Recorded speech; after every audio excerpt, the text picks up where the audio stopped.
It is Fantasy Football Championship week, and who better to spend the night with than the high-stakes fantasy football show on the Better Sports Network, presented by the Fantasy Football Players Championship over at myffpc.com. That's myffpc.com. It is the FFPC. I am Eric Balkman, at Eric Balkman on the X and Blue Sky. You can connect with me there, as well as follow me on the RotoViz High Stakes Lowdown, the FFPC High Stakes Fantasy Football Hour, as well as the what am I forgetting here? The High Stakes Fantasy Football or the and then this show, obviously, the Fantasy Football Players Championship, my FFPC High Stakes Fantasy Football Show here on the Better Sports Network. Hi, hello, and welcome. You have made it to week 17. You have been grinding waivers for 4+ months. You have been setting lineups for 4+ months, trying to figure out how in the hell am I going to win $1 million with the FFPC this year. Hopefully,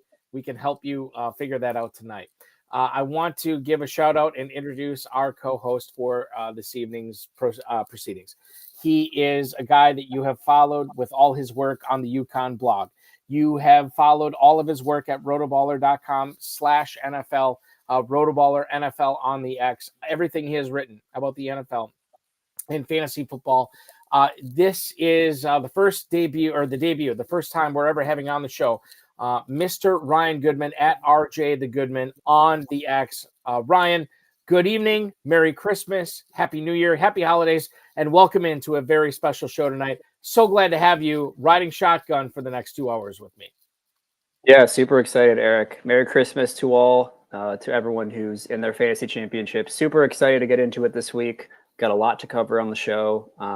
It's the best time of the year, fantasy championship. What more can you ask for? How did this season go for you, fantasy wise, as far as your calls on RotoBaller every week, your own leagues? How would you rate if 0 was the worst fantasy season ever for Ryan Goodman and 10 was the best possible fantasy season you ever could imagine? What number scale would you give it tonight?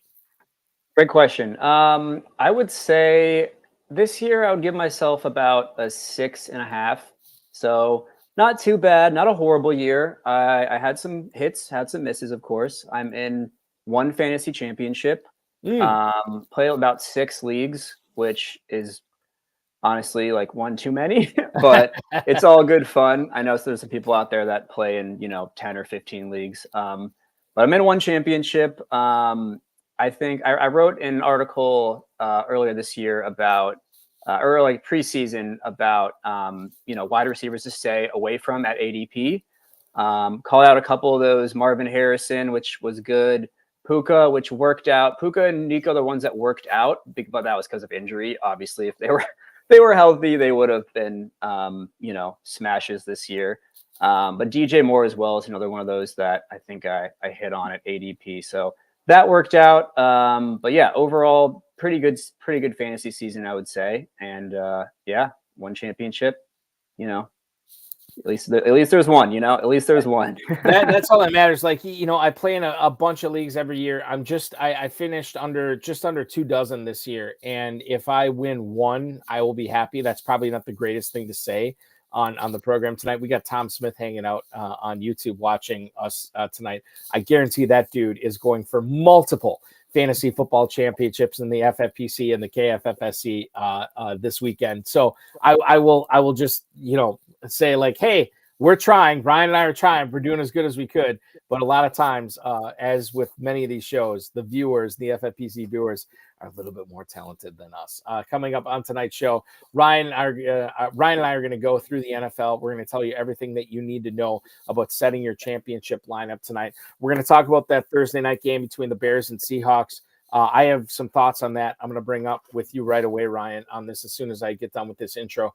We're going to put together a Week 17 lineup, the FFPC Weekly Challenge, as well as getting through some starts and sits tonight, including, but not limited to, Jerome Ford, Cooper Kupp, Sam Laporta, and Bo Nix. We'll get into all those coming up throughout the show tonight.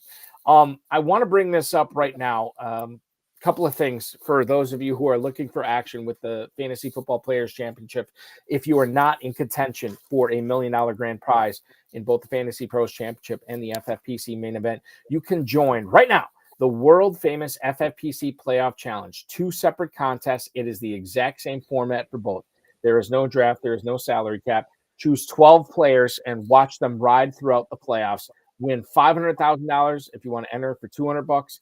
Win $100,000 if you want to enter for as little as $35. That's over at myffpc.com, myffpc.com. If you are looking for the weekly challenge this week, yeah, of course, we're still going to have that. myffpc.com, myffpc.com. Go there or simply scan the QR code that our producer, Matt Deutsch, has put up on the screen tonight. That will take you directly to the registration page, and you can play in the FFPC Weekly Challenge. Again, no draft, no salary cap. You are just choosing 10 or 12 players and watching them ride throughout the weekend's games. 10 or 12, as in if you want to play with kickers and defenses or not, that's where the 10 or 12 comes in. Remember, only one player per team. If you want Caleb Williams, you can't have DJ Moore. If you want Spencer Rattler, you can't have Juwan Johnson. That is what we're looking at this year. $35 to enter or $200 to enter. 10, 30, and 100-team contests. Win up to $2,500. That's at myffpc.com, myffpc.com. He's Ryan Goodman from RotoBaller. I'm Eric Balkman from the FFPC. Our producer is Matt Deutsch, broadcasting tonight behind the glass. Let's get into some of your starts and sits that I know are all important this weekend. Some people watching this show tonight that are chiming in on the chat room are going for $1 million grand prize in the FFPC main event and the Fantasy Pros Championship. So we'll lead things off right now with, by the way, Tom Smith chiming in tonight, Ryan. He is a longtime UConn fan coming off back-to-back national championships. Listen, I'm in Wisconsin tonight, so I am a Marquette guy.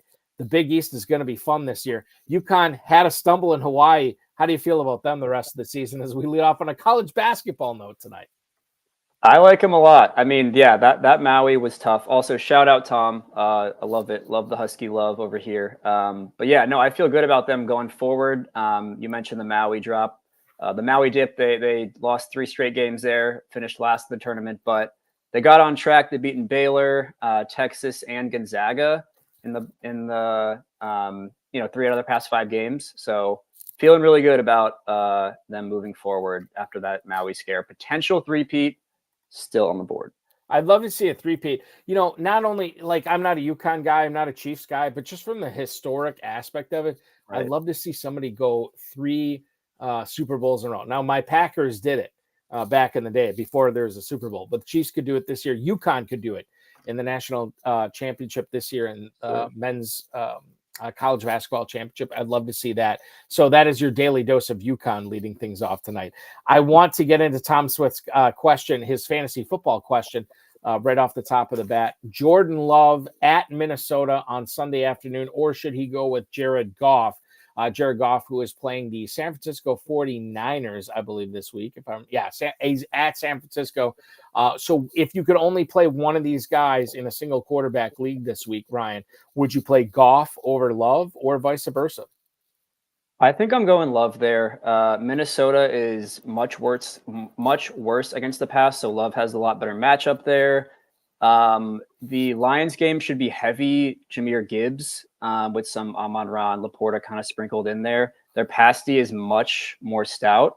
And I know Jordan Love has been tough. He hasn't really had many boom games of late. He's been relatively inefficient, around like 15 to 20-ish points, but it's been a nice floor for fantasy managers. So I think I'd go Love there, especially in the Dome. I think it's in Minnesota. So it is in Minnesota. Okay. And the thing I have with that is I'm going to bring it up right now because I know that the Vikings opened up as a 1.5-point favorite. If we look at that game right now, the Packers have shifted to, I heard it was a pick 'em, but I thought earlier today, yeah, it is the Packers -1 right now, which is really weird to see. That they're going to go to Minnesota, a team that they lost to at Lambeau this year, and be a 1-point favorite.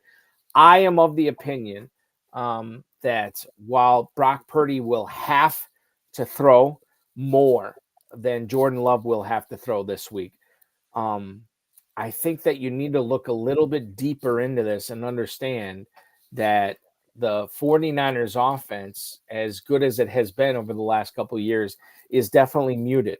It is neutered this week. taking on the Lions. They are 3.5-point underdogs at home. Total's at 50.5. But, when it comes down to it, there's no Brandon Ayuk. There's no Christian McCaffrey. There's no Jordan Mason. You're going up against a Lions defense that, granted, it's not great, but it's getting healthier. And it got healthier last week with Isaac Guerrero, who is fine, but he is not going to threaten the defense at all. And you got George Kittle. So I think that Purdy is fine. I think he is a borderline top 12 quarterback this week. But when I think about what the Packers are going to have to do to win versus the Niners, who are playing for nothing this week but pride, I do lean towards Jordan Love this week over Brock Purdy, and that's the way that I would be doing it, Tom. I just want to point out one thing. Go ahead, please. The Vikings, they're one of the most stout run defense in the NFL. I think they're number one in most categories. So the way to beat them is through the air. Jordan Love, while he hasn't had a lot of passing volume of late, he's going to have to throw more than usual. I know the Niners-Lions game has the highest over-under of the week at 50.5. Mm-hmm. I do think that goes under, honestly. But I do think, there's a fair amount of points scored in that one. But yeah, I would lean Love for this one. Yeah, I'm glad you point that out, because how have the Packers been able to move the ball this year? It's been Josh Jacobs. Fantasy owners who had Josh Jacobs this year, they've had at least 2, maybe 3 games this year where Jacobs has scored 3 touchdowns, which has been insane. Like, if you've had Jacobs in fantasy, you are probably playing this week for something, because of how integral he's been in churning out fantasy points, yardage, and touchdowns for you each and every week. So I think there is something to be said for that. But when you run up against a buzzsaw like the Minnesota Vikings, you have to pivot, and you have to understand that this is not a Green Bay offense that will simply go into the shell if they can't run the ball. They have Romeo Doubs. They have Jaden Reed. They have probably Tucker Kraft. They have probably Christian Watson this week, not to mention Dontavian Wicks. They can throw the ball.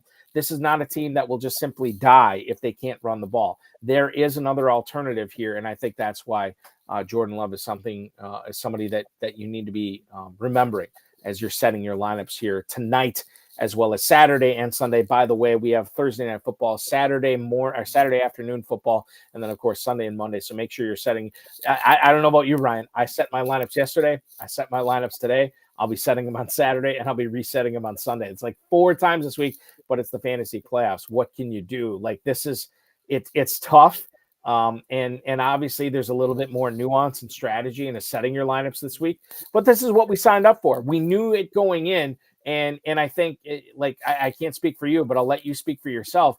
I have had much more attention to my rosters this week, knowing the 4 separate lineup deadlines that I'm looking at this week, where I know I need to be on top of it, because if I'm not, somebody else is going to take advantage. Oh, for sure. And yeah, if that's what it takes to get us football on Christmas, then I'm all for it.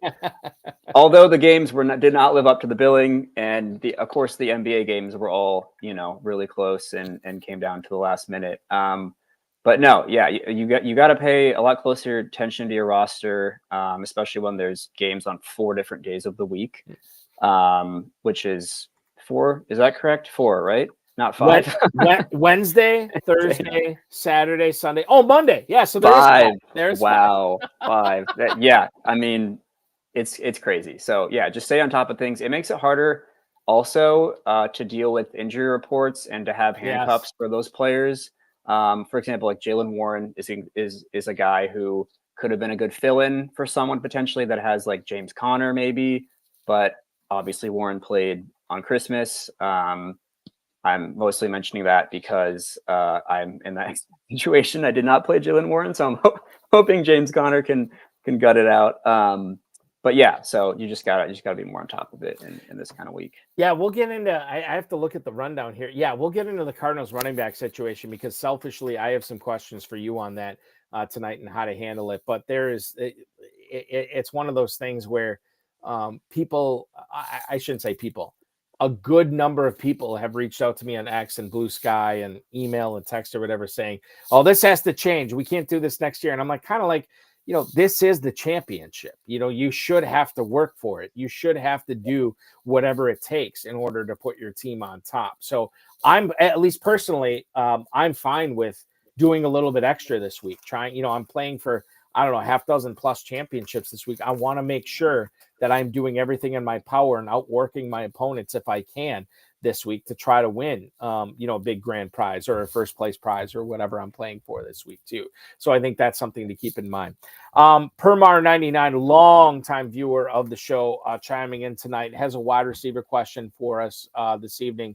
Ryan, as we look at it, his choices are Calvin Ridley this week, who is going to be catching passes from the incomparable Mason Rudolph. Calvin Ridley is at Jacksonville, a good matchup for receivers and quarterbacks alike. His other option is Cooper Kupp. Cooper Kupp at Los Angeles this week, taking on the Arizona Cardinals, who have nothing to play for. My personal thought, and I was on the air earlier this afternoon in my local fantasy football show here in Northeast Wisconsin. My bust of the week was indeed Cooper Kupp. I have serious misgivings about him. I don't know exactly what's going on there, but I do see Matthew Stafford making sure to feature Puka Nacua in the offense over the last month plus. I have a lot of misgivings about Cooper Kupp. I'm only starting him in leagues where I absolutely have to, where I don't have a better option. To give you an idea, there is one league where I'm going for a title this week. It's either Cooper Kupp or Amari Cooper.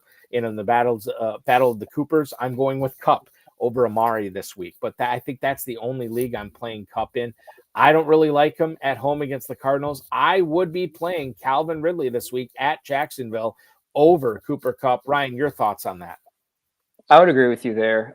Kupp has been absolutely brutal especially over the last 4 weeks or so. I think he had one boom game against Buffalo, but other than that, he's been unplayable. And I know we talk about him in another start-sit decision. Mm-hmm. Spoiler alert, I'm not going with Kupp. He's just been really hard to trust. And then on the flip side, Ridley with Mason Rudolph has been really reliable. He's produced pretty much every time Rudolph has been quarterbacking the team. He doesn't, provide that volatility that Levis does.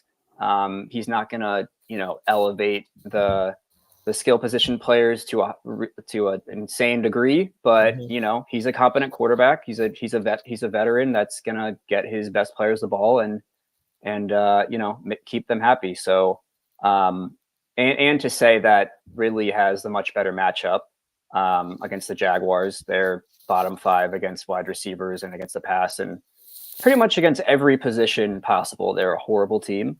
So yeah, I'd be trying to play, as weird as it sounds, I'd be trying to play parts of this Tennessee offense this week. And that starts with Ridley with a great matchup. The Better Boss, our producer, Matt Deutsch, chiming in on YouTube tonight. He said he drafted Cooper Kupp as a rookie in Dynasty League. He's not sitting him now. He'd rather lose with Cooper Kupp than win with someone else. Now, there's a lot to unpack here because I totally understand what Matt is saying. And I've been like in the situations like that before where I'm like, forget it. Screw it. I know what I invested in this guy. I know how far he's gotten me. I'm playing him this week. But at the same time, if I have another option, and I'll just bring up a few options here that I would seriously consider over Cooper Kupp this week, especially for those of you who are drafting in redraft leagues where you maybe you hit on some lesser players and ended up having this tough decision facing you each and every week. I would look at guys like Jordan Addison, Cortland Sutton is another guy that was drafted by and large after Cooper Kupp.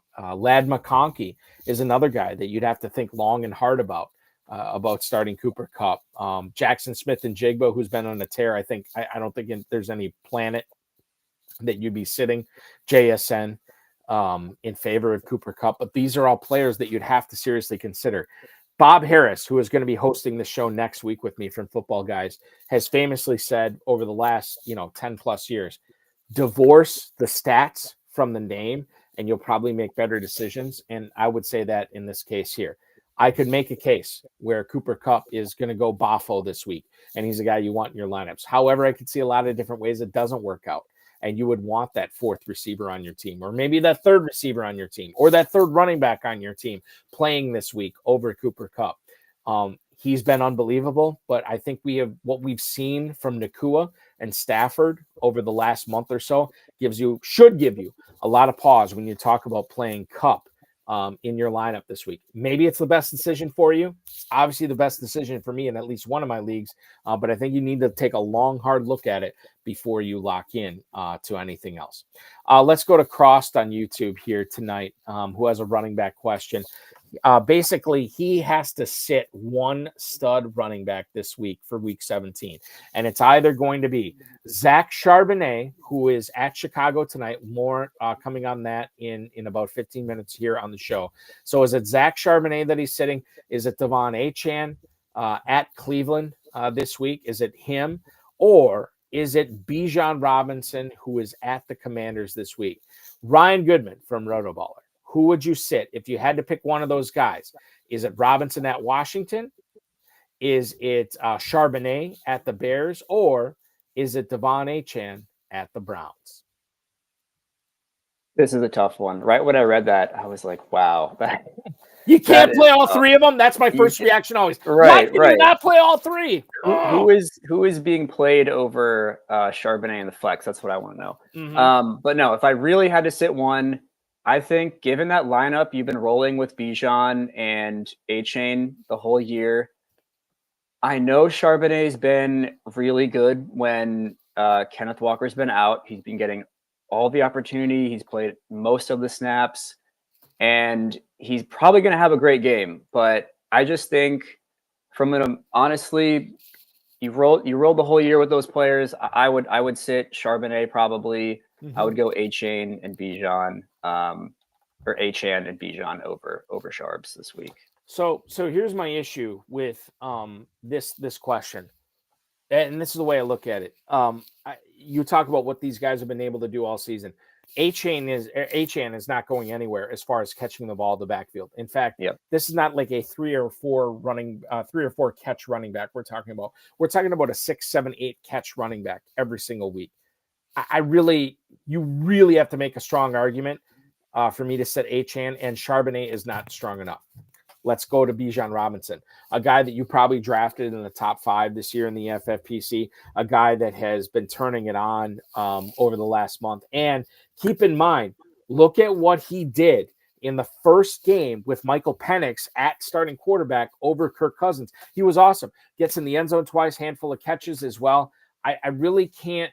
I cannot sell anybody, and I'm not a great salesman, but I'm not a strong enough salesman to say, hey, you should sit Bijan Robinson for Zach Charbonnet this week.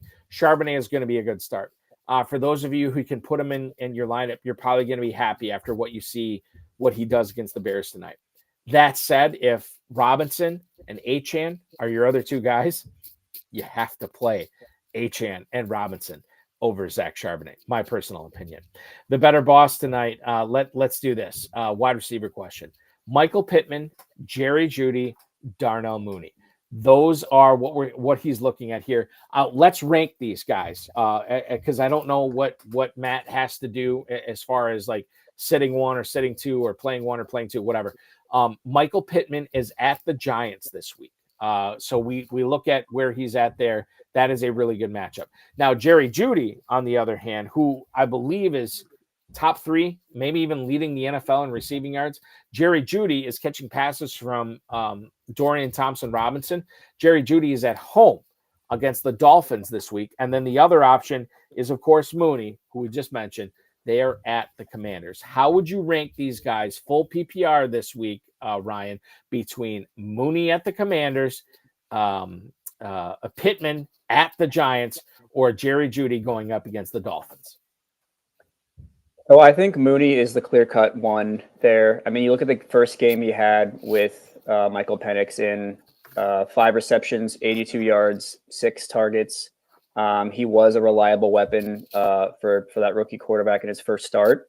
And they're playing the Commanders, who have, it's weird to say, but one of the best offenses in the NFL. They just put up 36 points against the Eagles last week, who had a defense that was shutting down everyone. So I would go Mooney there for sure at 1. And then between Judy and Pittman, it's tough. This would not be a decision at all if Jameis was starting. Judy would be a high-end wide receiver too, if that was the case. But I think it's going to be DTR again, Dorian Thompson-Robinson, if I'm not mistaken. And I'm of the mind that if it is DTR, I don't think Judy can be played in pretty much any format. I mean, you saw last week he had 20 yards or so. DTR is just not effective at all. He should not be starting in the NFL. So if he is in fact the starter again, I think I'm going to have to put Judy at 3rd. Anthony Richardson's not been effective throwing the ball either, but I think I would still trust Pittman with Richardson over Judy with DTR. I am with you. I think when it comes down to these 3 guys here, you're ranking Mooney first, right? Yeah, that's right. What we saw from Penix last week was pretty good stuff. He wasn't asked to do a lot because of 2 big reasons. Number 1, his defense had 2 pick sixes. And number 2, Bijan Robinson did some of the heavy lifting. But I think that by and large, what I saw from Penix gives me hope, not only for 2024, but for the future of the Falcons offense as well. So I would also rank Mooney first between Pittman and Judy. Yeah, I mean, that's close. I know DTR is dealing with something right now, and there's a chance he might not play, and maybe Winston plays again, and that obviously changes everything for me this week. But I do think that's less than a 20% chance of happening, so I don't think we need to dwell on it a whole lot here. So I will put Pittman, even though Richardson is also battling something right now too. But I do lean Pittman slightly ahead of Judy, but Mooney significantly ahead of both those guys. Go ahead, Ryan. Yeah, I just want to throw something out there. So honestly, I want to mention a guy who is available in a lot of leagues, and who I would probably play over Pittman and Judy if this is with DTR playing this week. Right. Jalen McMillan, he's a guy who's been on fire of late. He has a pretty good matchup against the Panthers. It might be a big ground game for the Bucs offense in that, just given how bad the Panthers are at stopping the run. But I mean, McMillan's really emerged over the last 3 weeks. Top 20 wide receiver 3 straight weeks. So if he's on waivers out there, which if you're playing Judy or Pittman, it's unlikely, I would say. But if he's out there, I would definitely play him over those 2 guys. Permar99 also has a follow-up too tonight. And this goes back to his, who do I play here? He wants to know what's the status of Malik Neighbors right now. Because Malik Neighbors is a guy that he 4 hours ago, earlier this afternoon, thinks that he's considering himself a game day decision for the Giants this week. So if that is the case, and Tom Smith helping us out with that as well, Jordan Renan for ESPN stating that Neighbors is considering himself a game day decision. He did not practice on Christmas Day, as was the case for most NFL players this week. He did not practice today. He's going to try to practice on Friday. This is a meaningless game for the Giants this week. So there's no reason to put Neighbors out there. In fact, maybe you just want to shut him down and try to lock up that number 1 overall pick. You're 2-13 right now. You are 7.5-point dogs at home to the Colts. This is interesting, Ryan. I don't know if you have Neighbors in any of your leagues, but this is something I'll be weighing here, as this is a 1:00 start on Sunday. What do we do with Malik Neighbors this week? A guy who considers himself a game day decision. And honestly, I don't like taking injury advice from the players, because I always think they think they're better off than they actually are. But this is a guy that's not talking great about his own injury status on Sunday. How do you feel about Neighbors in Week 17? I would be prepared to have a backup plan for Neighbors. Like Eric mentioned, they have nothing to play for. They probably want to lose at this point. I mean, they had a horrible game last week against Atlanta. I mean, they need Neighbors out there if they want to move the ball at all. But it's in the best interest of the team to shut him down. I'm sure Neighbors really wants to play, and I know he said he would attempt to practice tomorrow and just see how he felt. And that'll give us a better a better indication of whether he's going to go on Sunday. But I'm leaning towards him probably not being available. So I would, need to have a backup plan there. The Giants, as I said, are a 1:00 start on Sunday. Now, Permar99 pointing out that if he does sit Neighbors, some of his other options to replace Neighbors could be Tony Pollard, who I don't know if he's practiced today, but hadn't practiced a whole lot coming in to today. Tony Pollard is on the road against Jacksonville in a total of 39.5, where the Titans are 1-point favorites. The other option he does have is Kendra Miller, who is at home against the Las Vegas Raiders this week. Again, they are 1-point dogs, a total of 38. Those are all 1 p.m. kickoff games on Sunday, so you will know what's going on with Neighbors. For the sake of this conversation, Ryan, if Neighbors is ruled out and you are Permar and you are facing either Tony Pollard at Jacksonville or Kendra Miller at home against the Raiders, which running back would you lean towards as a replacement, as a last-minute replacement for Malik Neighbors? I think you got to go Pollard there if he's active. So he didn't practice again today, which is not a great sign. I know he's done this multiple weeks out of the season where he doesn't practice until Friday and then ends up going and ends up producing. He does have the much better matchup in Jacksonville. The Raiders aren't a scary defense by any means, but the Jags are much worse at stopping the run than them regardless. So I think I'd lean Pollard there. Kendra Miller, he was kind of a fun start last week that turned sour. What was really surprising is he only played 40% of the snaps when you thought, that would skyrocket with Kamara out and, him kind of the next man up. 8 for 15 on the ground, 2 for 16 through the air. That's not going to get it done. And I know Pollard's more of an injury risk. If he's active, he could get re-injured, obviously. But he's been fighting through injury, and he's still been all right. So given the matchup and given how much the coaching staff trusts Pollard, I think I would lean Pollard over Kendra Miller there. Yeah, I would too. I mean, I saw and again, I know it was the Packers defense, which has been pretty good over the last month and a half, but the Saints are just so depleted on offense this year. Yeah. And you're looking at week 17, probably still no Derek Carr. Alvin Kamara, maybe 50% chance. Probably no Chris Olave, definitely no Taysom Hill. It's tough for me to say, yeah, Kendra Miller is the better start over Pollard this week. I still think that this is a really good matchup. We'll get into Tyjae Spears in a little while here. But if Pollard is active, I mean, my God, he is just the matchup, the talent is so much better than Kendra Miller at this point. You just gotta go with Pollard there in that case. Super C&B Challengers on YouTube right now has a quarterback question for us, Ryan. Tua Tagovailoa is one of his options, who is at the Cleveland Browns this week, or tonight, Caleb Williams, who is taking on the Seahawks at Soldier Field. He also is starting the Seahawks defense. I don't know if this is in a national contest like the FFPC main event or the Fantasy Pros Championship, which may factor into how you call this tonight. But when you're looking at the quarterback position, Tagovailoa tonight, Caleb Williams tonight at home against the Seahawks, when you're already playing the Seahawks defense, or Tagovailoa at Cleveland, how would you weigh in on this, my friend? I think I'd go Tua there. Both. So the Dolphins, obviously a much-win situation. They don't have high odds to go to the playoffs, but they're still going to be competitive. The Bears have lost how many straight? 9, 10? Yeah, I think it's lost 9. Track. Yeah, nine straight games. They are at home, so that gives them a little, I don't know, a little moxie there, whatever you want to say. But I think the Seahawks are going to kind of handle them here, and I don't have a lot of confidence in Caleb this week. It's a tough matchup for Tua.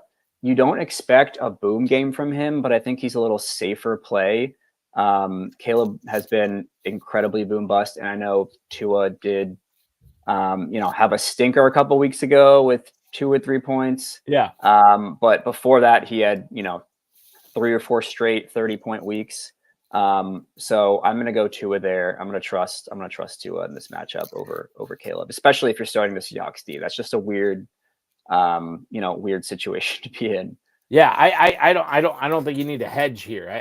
I'm with you. I think it's Tagovailoa over Caleb Williams here this week. It's close, but I think when you consider that, you're already playing the Seahawks defense tonight, I think you hope for maybe a defensive or a special team score. You hope for a low score from Caleb Williams tonight, and you go for Tua Tagovailoa taking on the Browns defense, which is not in the greatest of matchups given their offense, right? Nick Chubb on IR, no Jameis Winston, no Deshaun Watson, right? Probably no Cedric Tillman. So I think that's the way that you have to play this in championship week for sure. Let's go with Permar99, a defense question here for us, Ryan. He has the Indy defense. He also has the Miami defense. I spent a ton of cash on the waiver wire in my leagues this week to pick up the Miami defense because I really like the matchup this week at Cleveland. The reason that I went heavy on Miami, Indianapolis was taking a lot of my leagues. I love them this week too. If I had them both on my team, I would lean towards Indianapolis, but if I had one or the other, I would not be spending a whole lot on the waiver wire to pick up the other one. I lean towards Indy over Miami this week, but we are splitting hairs. So I go Colts here, but you could ask me tomorrow. My opinion might change. How do you feel about defenses this week between the Colts, who are going to be at the Giants, or the Dolphins, who are at the Browns?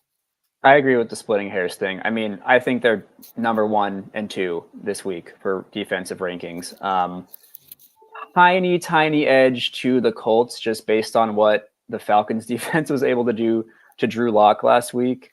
As a reminder, 2 pick sixes. The Falcons D was the number 1 scoring defense on the week, over 25 points. Mm-hmm. DTR is not going to be able to move the ball against the Dolphins D. So I think they're also a really good play. And they're also a better defense than Indianapolis. I want to note that. The Colts have struggled in most categories this year across the board.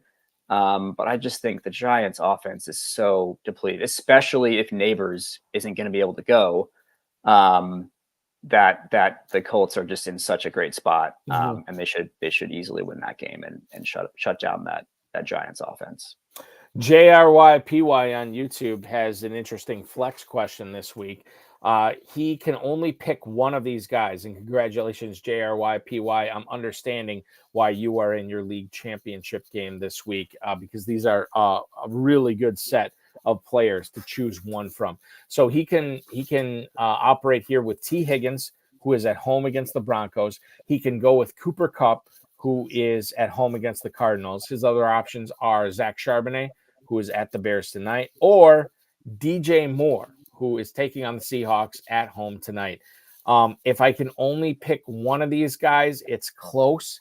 I would say if it's full PPR, which I always assume it's full PPR. Anybody asks me a question on the show, I assume full PPR. I lean towards Higgins here, but I totally understand knowing that Higgins is not necessarily a 100%, hey, he's going to go on Sunday. I understand the impetus in trying to start Zach Charbonnet tonight as well. So in a perfect world, I lean towards Higgins. We don't live in a perfect world. Knowing that Charbonnet is playing tonight, knowing that Kenneth Walker is out, that might tip the scales a little bit too far for me, and I might say Charbonnet. But to me, it comes down to Charbonnet or Higgins. Right now, I'm leaning towards Charbonnet. Ryan, what do you say? I would agree with that. I think given Charbonnet's matchup against the Bears, who have been atrocious against the run, especially over the second half of the year, Kenneth Walker's out, as you mentioned. Charbonnet is going to get, I would say, minimum 18, 20 touches tonight. Yeah. Probably 4 or 5 receptions, very likely to score a touchdown. I mean, I love him tonight. Higgins has been really good with Burrow, and I think it's between Charbonnet and Higgins, no question. Higgins has been great with Burrow, having the season that he is. Apparently, I've been hearing there's going to be a lot of rain in that game. So that gives me a little bit of pause. I think the forecast has cleared up a little bit over the last day or so, but and we won't know more until Sunday afternoon. The over under in that game is a great 49.5. It actually hasn't gone down based on the forecast, which is good. So you like to see that, but I just think Charbonnet is in too great of a position this week. His floor is going to be in full PPR probably 15 points or so. But it's relatively close, but I would lean Charbonnet. One of the other things I've noticed, I can't remember if I brought it up on the show or not, but when Kenneth Walker is healthy, they always seem to involve Zach Charbonnet quite a bit. And by quite a bit, I mean like 30-40% of the snaps tops. But when Walker is out and it is just Charbonnet, man, they ride that guy hard. We're talking about a 20, 25, sometimes 30 touch performance. So if you ever get a game where Walker is out, you have to play Charbonnet, especially in a game like tonight where they're going up against the Bears, where the Bears' pass defense has kind of been their calling card as far as defense goes all season. Yeah, I mean, they've been all right against the run, but where they stop teams is against the pass. Charbonnet is just getting dump offs tonight. Like, he's not going to be featured in any passing routes. He's going to be featured in the ground game. So, yeah, I think the more we talk about this here, the more I say it's Charbonnet over Higgins. I want to give you an opportunity because I know you cover the tennis. You cover the Titans for RotoBaller, right? Yeah, that's correct. Yep. So you have an in-depth knowledge on them. I want to go semi-rapid fire, not necessarily huge rapid fire on these. We kind of talked about Pollard already this week, non-participant in practice on Wednesday. We'll see what happens with him and Tyjae Spears. But even if Pollard is active, Ryan, how do you feel about Tyjae Spears this week against the Jacksonville Jaguars? I think he's a guy that, we're already looking at flexing, but he could be big if Pollard is declared out, which I don't know if he will be or not, but even if he isn't, I like Spears. I love Spears this week. I mean, if Pollard's out, I think you got to find a way to get him into your lineup. Not if you have A-Chain and Bijan Robinson maybe, right. But no, he's a great play. I mean, with Pollard playing the last 2 weeks, he's been a smash. He's been over 20 points both weeks.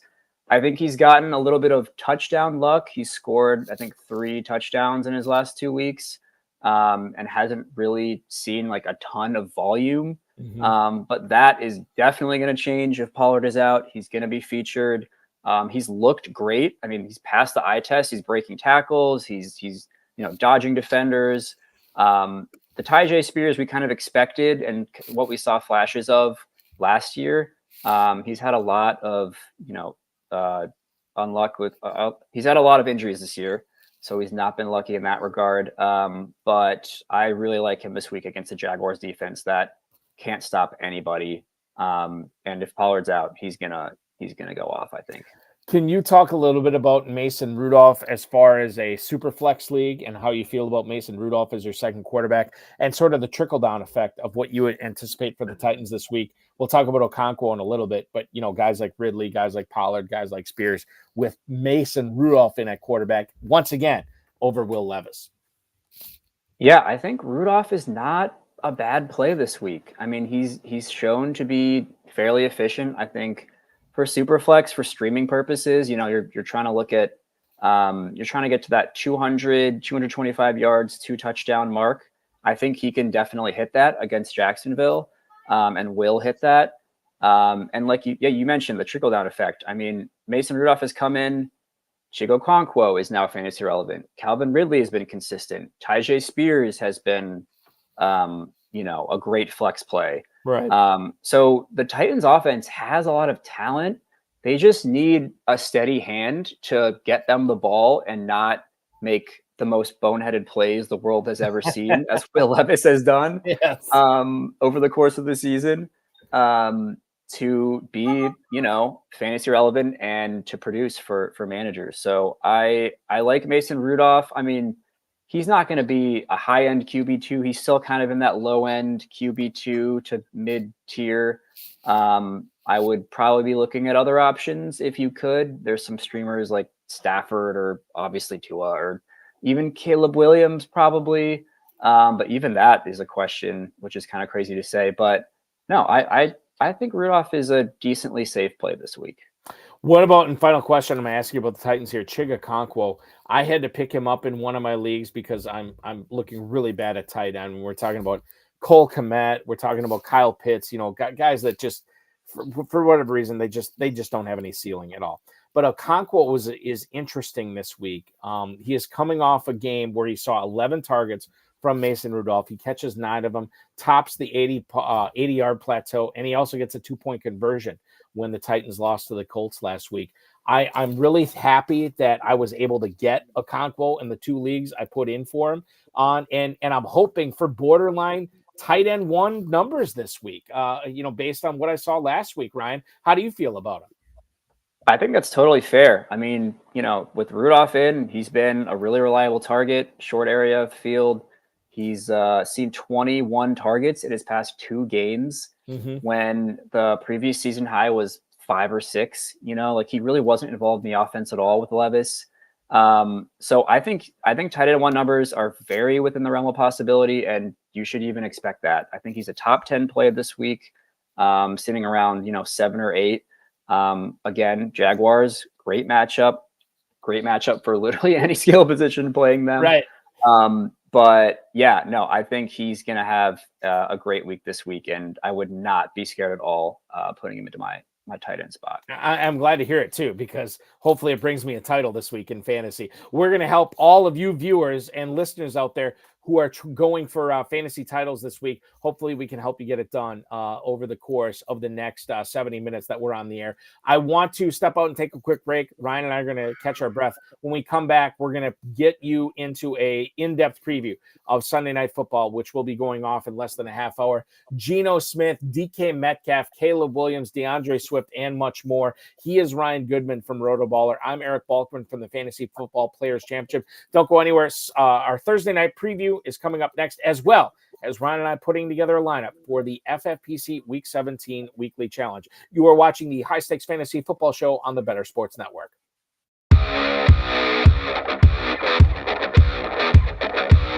They're making an FFPC lineup. So if you guys aren't set up with FFPC, use promo code COOP at myffpc.com. They'll give you $25 when you deposit $35 or more, and you can play with us over there. I like doing the FFPC Weekly Challenge. I play like all the different DFS type things. In this one, which Nate, you have not played, so here's how it goes.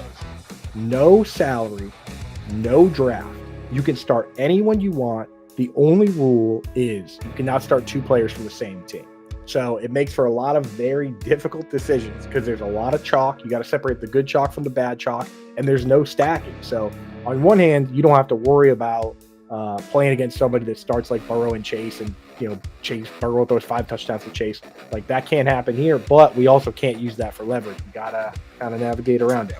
We finished in the money with Dave Kluge. We finished in the money with Bob Harris. We come very close with some other lineups, and here's what we do with that, Nate. If you come in 3rd or 4th in these contests, so we're in a 30-person contest. If you come in 3rd or 4th, they either give you $100 or they give you an entry into a $125 buy-in best ball for next year. So if like with Bob Harris, we won that, and he's like, no, don't take the money. We're going to run that again and do a show in the offseason. If you come in 2nd, you get the same thing. You can take $300 or $350 Fantasy Pros main event, which we'd probably do that. And then as we worked out the deal last week with Linda and Wyatt, if we win the $600, we just take that and we spend it on drinks and a big party at the Expo. All right, I'm game for that. So if we win the 2 low, let's push it on. If we take the 600, it's drinks at the Expo. I love that. What are we doing when we're drafting? Well, we're telling ourselves happy stories about players we want to pick, less happy stories about players we don't want to pick. And part of that is being ready to abandon our own carefully crafted narratives when it's time to abandon them, right? Like, bail, this was not working, So like we come in with super hard opinions, and sometimes they work out and sometimes they don't. The better fantasy players are the people who acknowledge quickly that, hey, this isn't working out. Doesn't mean you have to abandon a player, but it means you have to abandon the approach, and maybe you have to go with a different player. I mean, if people were playing Stephon Diggs last year down the stretch, they were only playing him because his name is Stephon Diggs. You have to be ready to acknowledge, hey, this guy's not getting the job done. I did it. Bloom and I had a big discussion about this last December, and I'm saying you can't play him right now, right? And I know that's a hard decision to make because why? FOMO. we're going to miss out on that big game. The minute I sit this guy down, he's going to have the big game. Well, maybe. But also, while he is not having great games, there are other guys on your roster having great games. And I think that's to me, the hardest thing about fantasy is like, when do I divorce myself from my narrative? When do I tell when do I acknowledge my happy story is not coming true? I need to figure something else out. And the people who are good at 20 minutes until the top of the, well, not to the top of the hour. We're looking at about 6 minutes until the top of the hour, about 20 minutes before kickoff of the Week 17 Thursday night game between the Seattle Seahawks and the Chicago Bears live at Soldier Field. Ryan Goodman from RotoBaller and I, Eric Balkman from the FFPC, will take you through deep into the second quarter of that game tonight, tell you everything you need to know for fantasy football. There is still time to get into the Week 17 Thursday FFPC Weekly Challenge. So check that out at myffpc.com. And again, no draft, no salary cap. You're picking whatever players you want. If you want to play with kickers and defenses, you can. If not, you don't have to.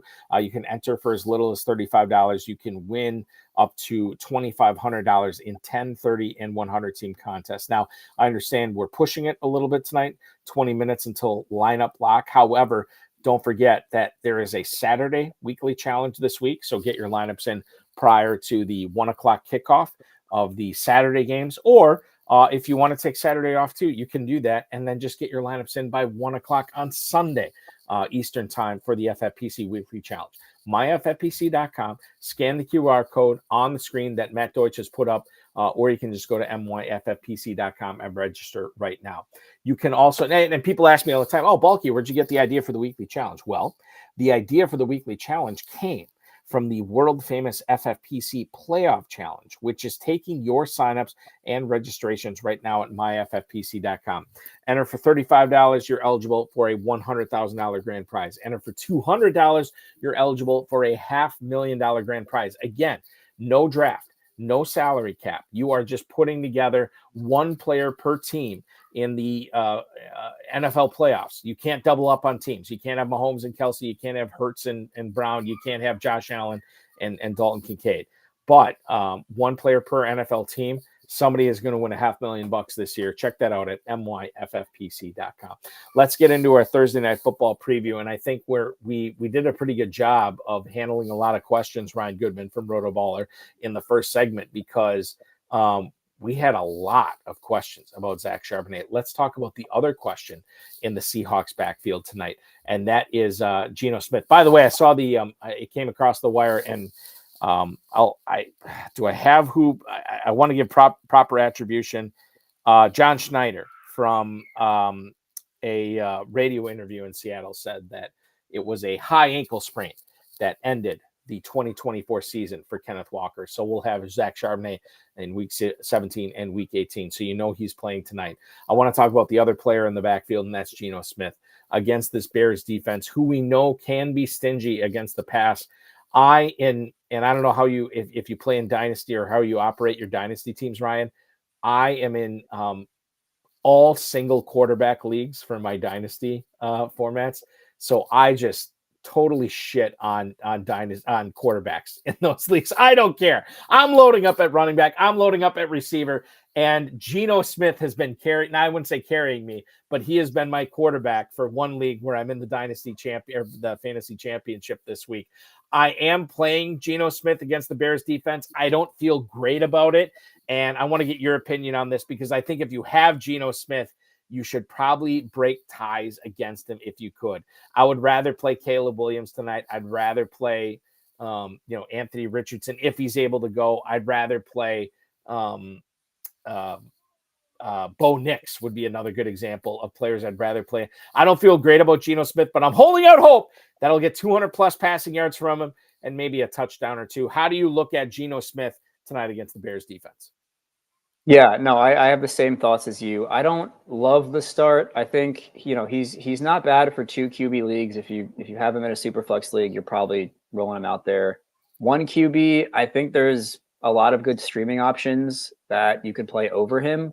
Like you mentioned, I kind of like Caleb Williams on the other side of the ball tonight over Geno to score more points. The Bears have been pretty stingy against the pass. They're number 3 on the season against quarterbacks. That's coincided with a number 28 against running back. So, like we mentioned earlier, I think this is going to be a heavy dose of Charbonnet, a lot of dump offs. I expect the Bears or the Seahawks to kind of struggle to throw the ball a little bit. Maybe some short area stuff to JSN, but I don't have a lot of confidence in Geno. I know he was QB5 last week, but you look at the games before that, and that's probably why you were able to get a championship with him. But games before that, he hasn't eclipsed QB19 in, was it 4 or 5 weeks? So he was not producing for fantasy managers. I know he faced a couple of tough defenses there, but I would be trying to pivot away from him tonight if you can. Yeah, I'd be doing the same thing. I mean, like I said, I don't feel great about it. I just think it's a situation where if you can get away with it, you should. Like Bo Nix would be perfect. Brock Purdy is another guy maybe you drafted, and you got Geno Smith on your team as well. Caleb Williams, Tua Tagovailoa is another guy I would look at as well. So that's how we feel about. Go ahead. I was going to say Bryce Young versus the Tampa Bay Buccaneers. They're a horrible pass defense. How do you feel about that one? That's a tough decision to make. I can't in good faith recommend someone starting Bryce Young in their fantasy championship, but it could win you a championship. That's all. Here's what I always say, Ryan, on this show and all the shows I do. I am a weak man, okay? There are strong men out there that will be able to play Bryce Young over Geno Smith. And maybe it doesn't even require that much strength. Maybe that's slapping on a couple of 25s on that bench press bar and just getting it up 5 or 6 times. Maybe that's all it takes. Maybe this is not a heavy lift tonight to play Bryce Young over Geno Smith. I can't do it. I will be playing Geno Smith over Bryce Young. If I was to win a fantasy championship with Bryce Young as my starting quarterback in week 17, I would never let anybody anywhere ever hear the end of it. I will be championing that. I will be shouting it to the mountaintops, but I'm not going to put myself in a position for that. So you bring it up, and I think it's worth talking about, but I think you and I are of the same mind here. It's Smith over Bryce Young this week. Let's bring this up. This might be a controversial play, and quite frankly, I'm on the fence with it. I have him in my lineups in the 2 leagues that I have right now. What about DK Metcalf, who has taken a back seat to Jackson Smith and Jigba the majority of the 2024 season as the number 1 receiver in Seattle? You have DK Metcalf on your team. He's playing in Chicago tonight against the Bears defense that is good, not great. Maybe been a little bit better than good against the pass this year. I thought quite a while about whether I'm going to play Metcalf this week. Right now, he is in my starting lineup, but I can be persuaded another way. How do you feel about DK Metcalf playing tonight against the Bears? Similar to Geno, I don't feel great about starting him. It's been kind of brutal the last 5 or 6 weeks with DK. I know he scored a touchdown last week, so that was great to see against the Vikings' horrible pass defense. But yeah, I would say it's going to be hard it's always hard to bench DK Metcalf. He can always go off for 100 yards, 2 touchdowns. I know the Bears have a really good pass def and a lockdown corner in Jalen Johnson, who will probably be seeing a lot of DK in this game. Yep.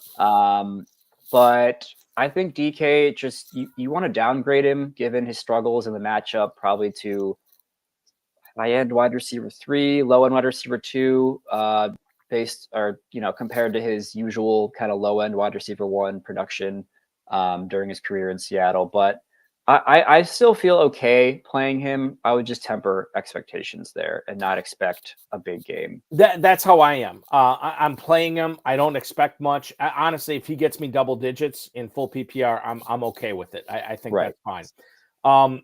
Let's talk about the Seattle defense this week.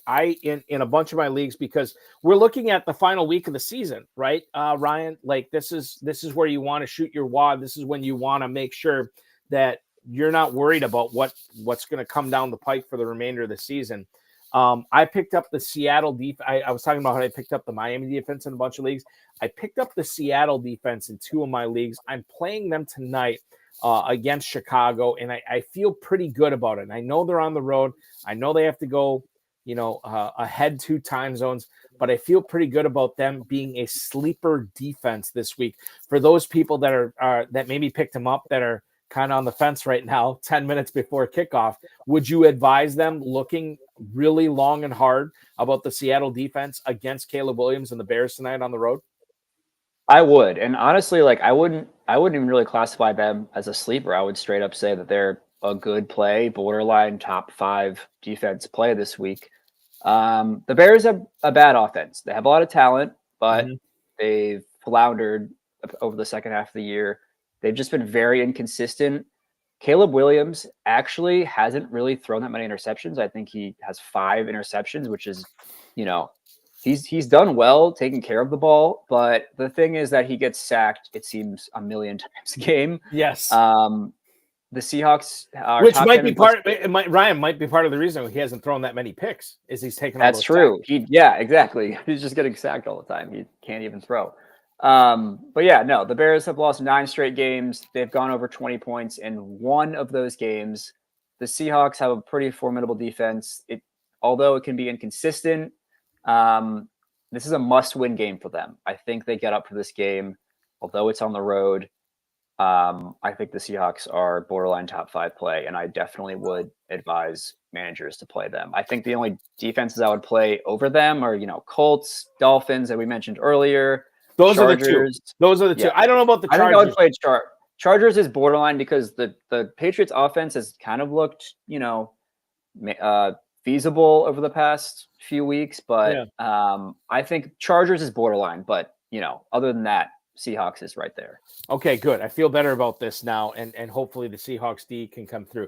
You mentioned Caleb Williams this year, and I want to talk not only about what you think Caleb Williams is going to do against the Seahawks defense tonight, but what he's going to do in 2025, what he's going to do beyond 2025. The Bears will have a new head coach next year. The Bears may get a new offense next year, which could be good or bad for Caleb Williams. But for people who are playing in dynasty leagues that have moved on, that have turned the page to 2025 already, what should they expect from Caleb Williams? DJ Moore, what's the impact he's going to have on Caleb Williams? The ground game, Roma Dunze maybe taking a step forward. There's a lot of moving parts in Chicago, and honestly, this is an important offseason for Caleb Williams owners. Do you acquire him? Do you trade him? Do you stand pat? I mean, I don't even know where to go on this. Your thoughts on Caleb Williams' future in Chicago as we know it? Yeah, he's had quite the up and down rookie season. I think overall people are being a little too unfair about his play this year. Yes, it's true. He's had, much better weapons than the average number 1 overall pick. And he hasn't necessarily lived up to expectations based on the Bears' record. As a reminder, they started 4-2 and are now 4-12, I want to say. But I mean, his play calling and coaching have just been atrocious. I mean, it's been an affront to the league, in all honesty. He's had to deal with 2 offensive coordinators that have both proven they're not effective and cannot run a competent offense in this league. The O-line has been absolutely garbage. I mean, he has no time to throw. And while he's doing a little bit too much in the pocket and trying to do kind of the improvisation that he did at USC, which is not really working in the NFL, he just has no time. And while he needs to get better at that, the Bears need to upgrade their O-line. So I still have confidence in Williams. Like I said, he's thrown 5 interceptions on the year compared to 19 touchdowns, which is pretty impressive, just given some of the things that I've talked about. So I still have kind of a lot of confidence in him to succeed in his career. I think a lot of this, though, comes down to the coaching hire. Yeah. The Bears have been kind of, I don't know if this is a legitimate rumor or it's just fans wanting this to happen, but, Lions OC Ben Johnson is going to be the most highly sought after candidate for any head coaching vacancy. And he's gonna be able to pick and choose what team he wants to go to. The Bears legitimately have one of the most attractive landing spots because they have a number 1 pick quarterback who has a ton of talent. They have pieces on the offense. a top 10 wide receiver, Roma Dunze, DJ Moore, really good receiver, Swift, a competent running back. And so I think if Ben Johnson is hired, I would be thrilled if I was a dynasty manager of Williams, honestly. But if there's not a hire that it's not like an offensive minded hire, and again, if they hire a defensive minded guy, a leader of men, quote unquote, that everyone seems to want these days, which is fine. It's that formula is obviously working in Detroit. Yeah. But I think, if they do that, they need to hire the right offensive coordinator for him, which is really, it really comes down to that. If they hire a guy that can, utilize his strengths to the best of his ability, then I'm all for it. But overall, I feel okay about him. We don't need to dwell on this a ton, but I am of the opinion that Ben Johnson does not leave the Lions for the Bears. When in fact, I think that if you were to ask me right now, and I would say that I think Ben Johnson stays with the Lions again this coming year. Outside, what if they win the Super Bowl? What if they win the so Super Bowl? That's a different conversation. And then Ben Johnson has won a title there or whatever. I don't think the Lions win the Super Bowl this year, but I could be wrong. And honestly, I don't want to say it's a crapshoot, but it's whoever gets hot. And there's plenty of teams that are talented enough that can get hot, that can take out anybody. I don't think he leaves the Lions. And if he does leave the Lions, I don't envision him going to Chicago, where you are now the head coach of a team that is clearly the number 4 team in that division. Clearly is going to be a massive uphill climb to try to get to the playoffs each and every year with Detroit, Green Bay, and Minnesota ahead of you. I think he'd be much more likely to go to a different team. What team is that? I don't know. But I do know there are surprise firings, a surprise mutual parting of ways every offseason in the NFL. And if that's the case, where you get a situation similar to what the Bears have going on, but maybe in a lesser division, i.e. the NFC West, the NFC South, the AFC South, something like that, then I could see Ben Johnson leaving. All that aside, I am with you 100%. If he gets hired as the head coach with the Bears, you will see a rise in ADP for the Bears skill position players like you have never seen before in 2025 in high stakes leagues. And I'm here for it. I'd love to see it. We'll see if it happens. Getting back to tonight's game. Speaking of the Bears skill position players, DeAndre Swift will be in action tonight at home against the Seahawks. How do you feel about him? How much confidence, if you're starting Swift as your number 2 running back in championship week, how much confidence would you have in him with his upcoming fantasy output tonight against the Seahawks? Unfortunately, I'm going to say not a lot of confidence. Unfortunately for Swift managers, if you do have Swift, I would put it at about a 5, 4.5 out of 10, which is kind of a coin flip. That's kind of a coin flip, right? Yeah, I mean, so Swift has not hit 10 PPR points since week 11, and he's averaging about 16 opportunities per game. All right, that's very bad. He gets a Seahawks defense that, like I said, this is a must-win for them. He hasn't been that effective, and they have a pretty formidable defense. So I think, if he doesn't score a touchdown, you're not going to be very happy with him. I think the floor is okay. Like I said, he hasn't hit 10 PPR points. He's been around the 7, 8, 9 mark pretty much every week. So he has the volume to kind of provide a nice kind of floor, but I wouldn't be expecting more than 10-ish fantasy points. That's the thing. For me, if he gets double digits, I'm happy with that tonight. Yes, definitely with Swift. I can't. I'll be greedy if I'm expecting anything more than that or want anything more with that. You have to know what you're doing tonight in championship week, and if you're going to mess around with DeAndre Swift, I think you have to be happy with double-digit fantasy points. Hopefully, he falls into the end zone tonight. I didn't even look at this, Ryan. The total on this game tonight is 42.5. That's not a high total. And maybe he doesn't fall into the end zone at all, but we shall see as game time is going to get underway in a couple minutes here. The last thing I want to bring up before kickoff, for those people out there who are deciding between Keenan Allen and DJ Moore, 2 Bears receivers, maybe on your own fantasy team. if you could only play one of these guys, who do you feel better about tonight? Is it Keenan Allen or is it DJ Moore at home against Seattle? Yeah, this is a really tough one. I think I lean Allen just based on the past 2 weeks. I mean, he's been incredible. 26 targets over the past 2 games, 223 yards, 2 touchdowns. He's been basically a wide receiver 1 the past 2 weeks. So I think it does a little bit come down to full PPR, half PPR. Full, I'd go Keenan. He's always been a PPR machine. He gets the short looks. DJ Moore's been okay. He's had 18 targets the past 2 weeks. He actually has 42 in his last 4 games, which is kind of insane to think about, just because he's been disappointing.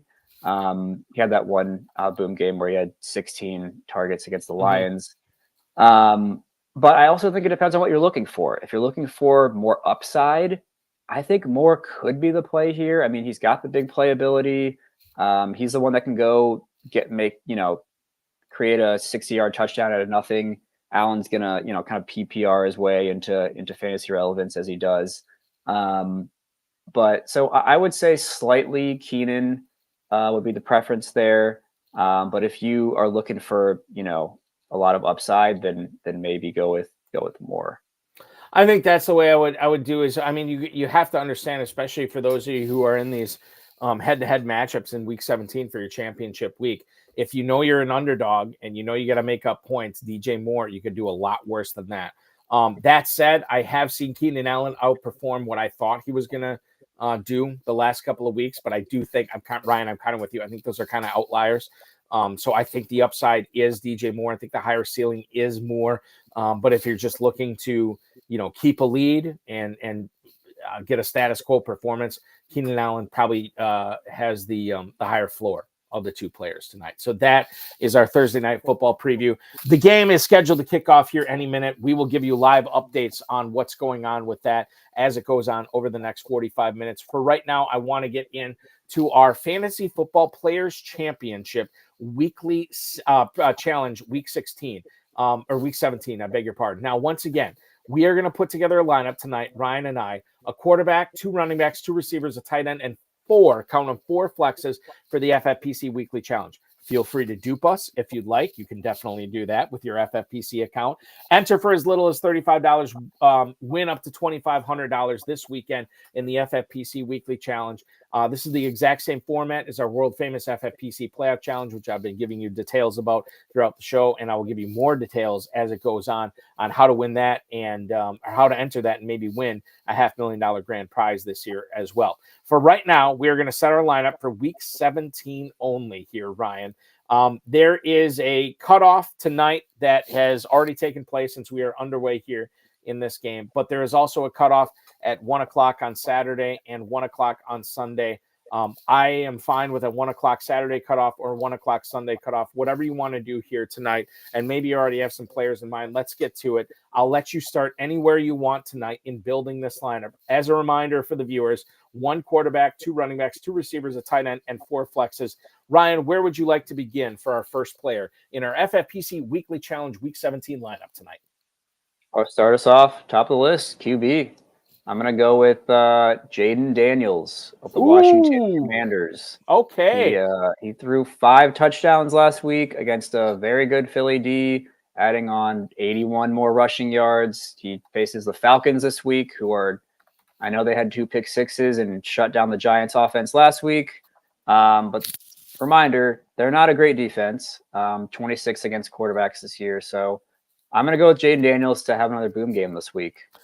Jaden Daniels is our quarterback. Now, before people freak out and say, well, because this is the thing, like people are going to be like, oh, why wouldn't you pick Allen or Hurts or any of these guys or Jackson? Well, bear in mind, Lamar Jackson already played. Jalen Hurts, it doesn't look like he's playing this week. Josh Allen, we know he is battered right now and coming off a subpar game. Who's the next guy on that list? It's probably Daniels or Burrow. We're going with Daniels here, and I'm not going to speak for you here, Ryan, but I would say, for me personally, I would lead Daniels over Burrow because I like better Bengals than Commanders this week because we can only play 1 player per team. I like Chase Daniels better than Chase Daniels.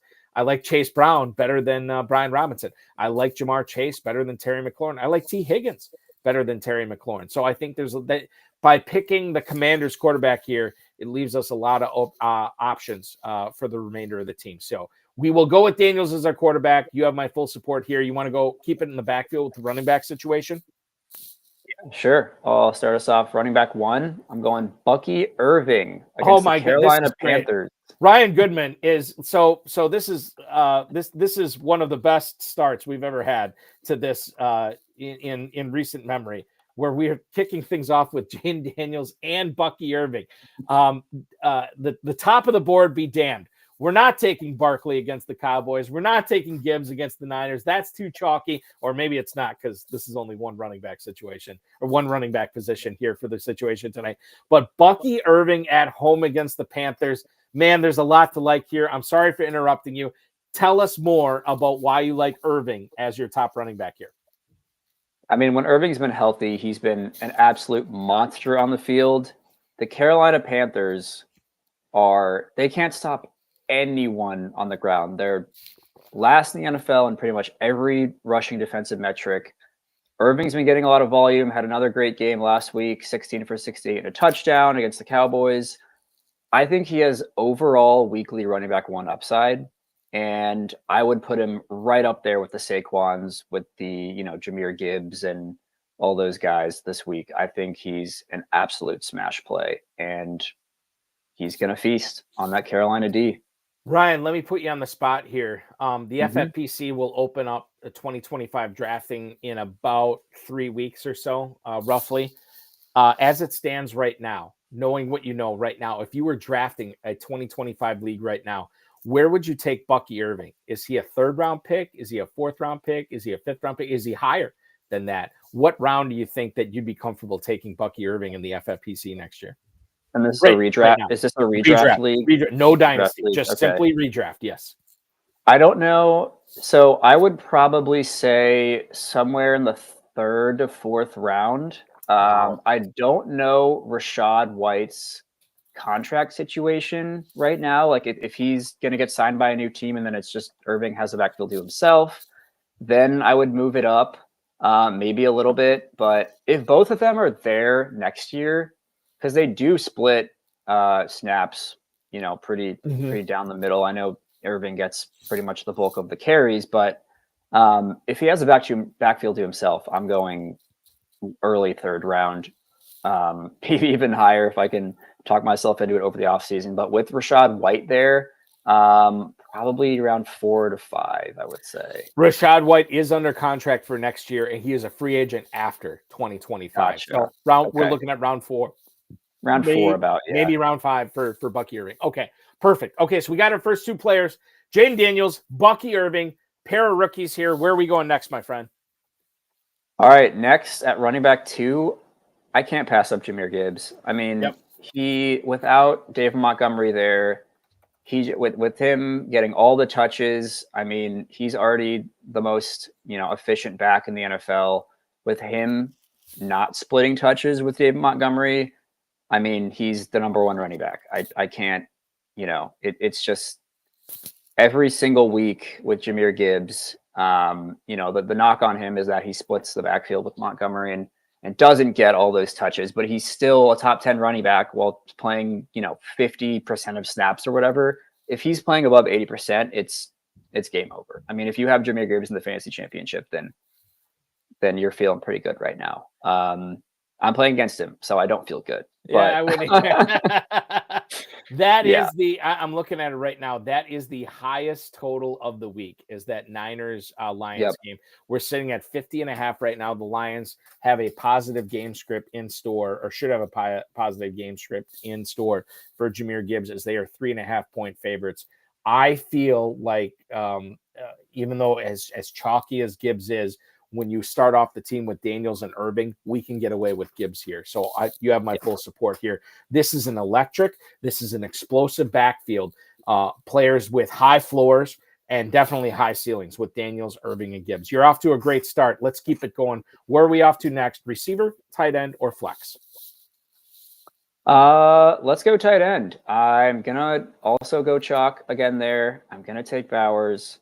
Bowers playing the. Remind me who the Raiders are playing. I can't remember right now. Number one, does The it matter? Saints. The Saints. Does Yeah, it- no. does That's it fair. That's fair. It doesn't matter. No, Brock Bowers produces against anyone. I Right. mean, he's an absolute monster, breaking rookie records and among tight ends, and I think he's top 3 in the NFL in receptions among all players, including wide receivers, which is absolutely absurd. He got back on track last week with Aiden O'Connell at the helm. If Desmond Ridder was still quarterbacking, I would not have as much confidence in him. But I think with Aiden O'Connell in there, he can get on the ball, and I think he finishes as a number 1 tight end again this week. I have no quarrels with Brock Bowers. We've been talking on a lot of my shows over the last month or so. Where I'm talking with FFPC players, I'm like, who would you take at the 101 for 2025 right now? And usually, because the FFPC has the tight end premium scoring, it all comes down to, or for many of these guys, it's come down to Saquon Barkley, Jamar Chase, or Brock Bowers. And so to put Brock Bowers in at tight end, I think is fantastic. There's going to be a lot of people who won't do it because they'll think it's too chalky. But again, when you start off with Daniels and Irving as these two, I don't want to say Daniels is a wild card, but when you start, especially with Irving, let's get Gibbs, let's get Bowers. They could be they should be. They're probably the de facto number 1 running back and number 1 tight end heading into this week. And then you flavor it up with a little Mrs. Dash with Jaden Daniels and Bucky Irving. I like it. So yeah, Brock Bowers, I'm on board with that. We have 2 receiver positions open. We have 4 flex positions open here. Where are we going next, Ryan? All right, I'm going to fill in one of the receiver positions. I am going to go with a guy who has commanded a ton of targets over the past few weeks. That is Puka Nacua. He's playing the Cardinals. They have been actually pretty decent against the pass. But, I mean, you can't pass up the target share Puka's getting. It's absolutely absurd. He gets at least 10 targets a game. I think he's gonna have a big week this week. He's been really efficient with everything that he's gotten this year too with Stafford. When you look at, since he's come back from the injury, he has gotten less than 8 targets once. That was against the Seattle Seahawks back in week 9. But as far as catches go, this is catches. This is not targets that'll read off. So he had the one game where he only had 1 catch against the Seahawks. This is his other weeks, 7, 9, 7, 9, 5, 12, 7, 8.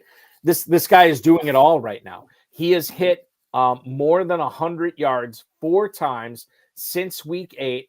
And he's in the games that he missed, he hit over 90 twice. He's hit over 50 twice. So even his bad games, even his floor has been good.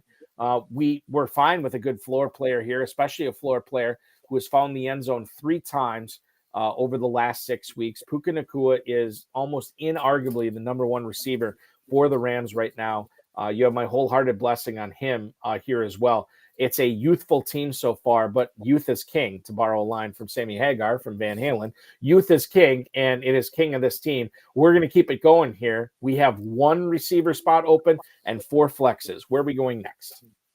I'll go ahead and fill in the next receiver spot here. Gonna have to go chalk. I mean, Jamar Chase is just too good to pass up. We mentioned earlier that there's some potential rain that could be a factor in that game. I don't think it's going to stop Chase from going off. I think there's a couple things to note. The over-under this game is the second highest on the slate, 49.5. That hasn't moved at all. It should be a shootout in Cincy. Jamar, also, like Puka, is commanding an absurd target share. Him and Burrow have been just an absolute lockstep over pretty much the majority of the season. So I like Jamar in that wide receiver spot this week against the Broncos. We shall see about whether Surtain is going to have any say on Jamar Chase. The one thing I will say regarding that is, like Brock Bowers and who his opponent is, I don't necessarily know if it matters who's trying to cover Jamar Chase. He's been so unbelievable this year. He has gotten me to a few championship games this weekend. He has killed me in some fantasy playoffs this year as well. What he is doing, what Joe Burrow is doing, has been great. Part of that is because the Bengals defense has been so terrible.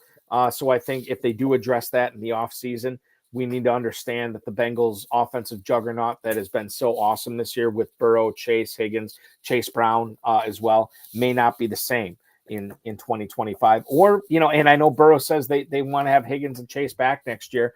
We'll see if that actually happens. I hope it happens for fantasy, but you never know. So Jamar Chase, go ahead. Yeah, I had a little anecdote about the Surtain thing. So earlier this year, I was playing my buddy to get into the playoffs. I was up by 11 points heading into the Monday Night Football game the Browns versus the Broncos. Mm-hmm. He had his choice of playing Judy or Chubb, and he had Judy in all week, and he ended up taking out Judy because of the Surtain matchup, right? Which is totally logical. Yes. I honestly might have done the same thing. I'm glad I wasn't in that position, but he took out Judy, put in Chubb. Obviously, Judy had one of the best games that we've seen the past few years, 240 yards and a touchdown or whatever. I don't know how much Surtain was on him that game. I don't think he was traveling. He wasn't he wasn't shadowing him. Maybe he should have been, obviously, because that was just the most absurd thing we've ever seen. What did end up being tough was Chubb barely eclipsed the 11-point mark. I think he had like 12.5 because he scored that touchdown on a throw from Jameis. So it didn't end up mattering. But yeah, I just wanted to share that little. It's unbelievable. Unbelievable. In the game tonight, by the way, Jason Myers has kicked a 27-yard field goal after an 11-play, 71-yard drive by the Seahawks, led by Kenny McIntosh, 3 carries for 29 yards. Noah Fant with a 15-yard catch. The Bears got the ball. They have promptly punted, and now the Seahawks will take over at their own 17-yard line. They have gone to commercial on Amazon Prime. On Prime Video, halfway through the first quarter tonight, the Seahawks up 3-0. We are a little over halfway through our weekly challenge, Week 17 lineup tonight. Only the 4 flexes left, so you can go any which way you want here. Running back, receiver, tight end. Ryan, which way would you want to start off with your flexes here? All right. I know we said when we picked Bucky Irving, we're kind of praising ourselves for not picking Saquon, but I think I'm gonna have to pick Saquon. I'm fine with that. Yep. I think for a couple of reasons. I mean, he's Saquon Barkley. He leads the NFL in rushing. He's been an absolute monster all year. No one's been able to stop him. 2, Jalen Hurts is unlikely to play in this game, which means they're going to rely on Saquon more if it's Kenny Pickett out there. Mm-hmm. No, right. I don't think they're going to be tush pushing with Kenny Pickett, although I don't know how many chances they're going to necessarily have from the 1-yard line. Also, the Cowboys have a horrible run defense. So all that to say, Saquon is going to absolutely feast this week as well. So you can't really pass up on that opportunity to keep in your lineup. I always bring this up too. We're talking about a 1-week scenario here. And anytime you have a 1-week game, it makes perfect sense to load up on running backs for sure. So I'm fine with Saquon Barkley there, joining Bucky Irving, Jahmyr Gibbs, and Jaden Daniels in the backfield. We have 3 spots left. We got a lot of players at our disposal here. What do you think, Ryan? I'm going to go running back again. I know I'm going very running back heavy, but this is a guy who, he's going to win people some leagues this week. Jonathan Taylor, he had 218 yards, 3 touchdowns against my Titans this past week. Absolutely exploded. He faces a Giants team this week who has been really weak against the run. And I think he's going to get fed again, especially due to, Anthony Richardson being not super effective through the air, and to kind of minimize those turnover opportunities. So I'm going to go Jonathan Taylor. I think he's going to have another big week. Really positive game script set up for the Colts this week at the New York Giants, who, quite frankly, should be losing this game to try to get the number 1 overall pick. This game is in MetLife. The Colts are still a 7.5-point favorite. This shapes up for not probably a 200-yard rushing game for Jonathan Taylor. Would not surprise me at all if he gets 140, 150 rushing yards and 2 touchdowns. So I love this call as well. Irving, Gibbs, Barkley, and Taylor in the backfield. The beauty of the FFPC is if you want to keep going with running back, Ryan, we can. We can keep going. We can load up with 6 running backs if we wanted. It's your choice. We have 2 flexes available. Where would you like to go next?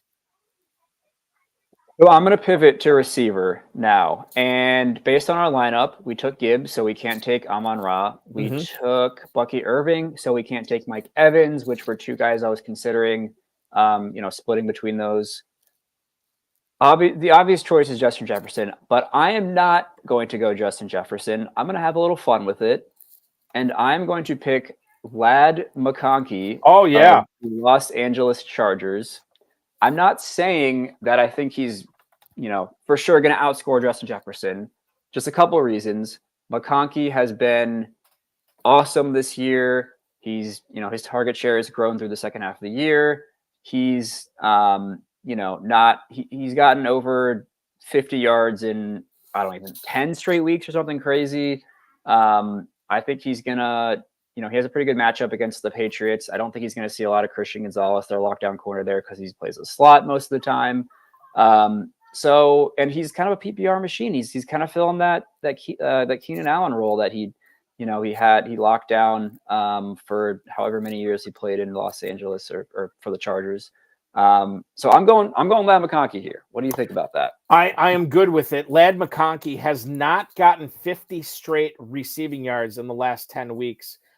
He has gotten 50 straight receiving yards in the last 8 weeks. However, Ryan, to your point, he has gotten over 40 receiving yards in 12 straight weeks. So he is right up there. It's been unbelievable. Has not found the end zone a ton. In fact, he's only gotten 1 touchdown since week 8. But when you consider the fact of how involved he is in this Chargers offense, I think you can do a lot worse. I think this is a nice floor play with some upside.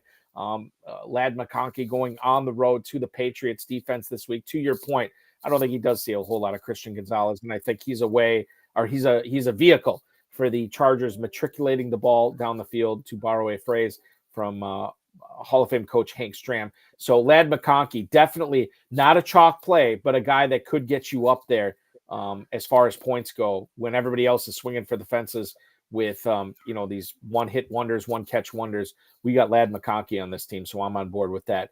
We have 1 spot left, my friend. Matt Deutsch pointing out you have 4 rookies on this team in McConkey, Bowers, Bucky Irving, and Jaden Daniels. Will you make it 5 rookies here? Who is our last pick tonight? Unfortunately, I will not. I couldn't go that far. I did consider Brian Thomas Jr. though over Ladd McConkey, because he's been on an absolute heater over the past few weeks, even with Mac Jones at quarterback. But like I said, I'm not going to go there. I'm going to go with a second-year player in Bijan Robinson. Kind of chalky again, but I mean, we saw the production with Michael Penix and Michael Penix's first start.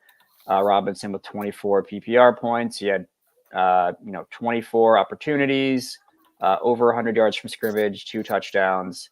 Absolutely electric. Bijan's also one of my favorite players in the NFL to watch. Just whenever he gets the ball, you never know what's going to happen. His juking tackle breaking ability is second to none.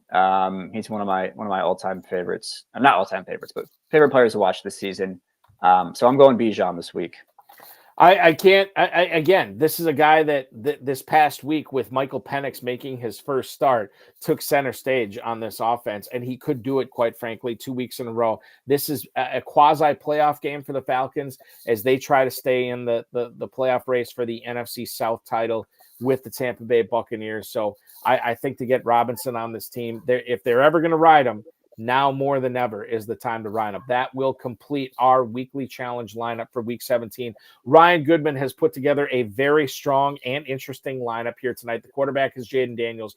The running backs are Bucky Irving, Jahmyr Gibbs, Saquon Barkley, and Jonathan Taylor. The wide receivers are Bijan Robinson at running back. The receivers are Puka Nacua, Jamar Chase, and Ladd McConkey. The tight end is Brock Bowers. You can dupe that lineup right now at myffpc.com, myffpc.com. Join the FFPC Weekly Challenge. Enter this contest for as little as $35. Win up to $2,500 at myffpc.com. That's the FFPC Weekly Challenge. And while you're there, don't forget to reserve your spots for the world-famous FFPC Playoff Challenge, which will go off in just a couple of weeks here. A $500,000 grand prize or a $100,000 grand prize, depending upon which contest you want to enter. Maybe you want to enter both as well. We're going to step out, catch our breath, take a quick break. When we come back, your start and sit questions answered, including Lucas Lovell's question on YouTube. We'll get to that. We'll also talk a little bit about Rico Dowdle, Deebo Samuel, Zach Ertz, Brock Purdy, and much more. You're watching the High Stakes Fantasy Football Show on the Better Sports Network. He is Ryan Goodman from RotoBaller. I'm Eric Balkman from the FFPC. Don't go anywhere.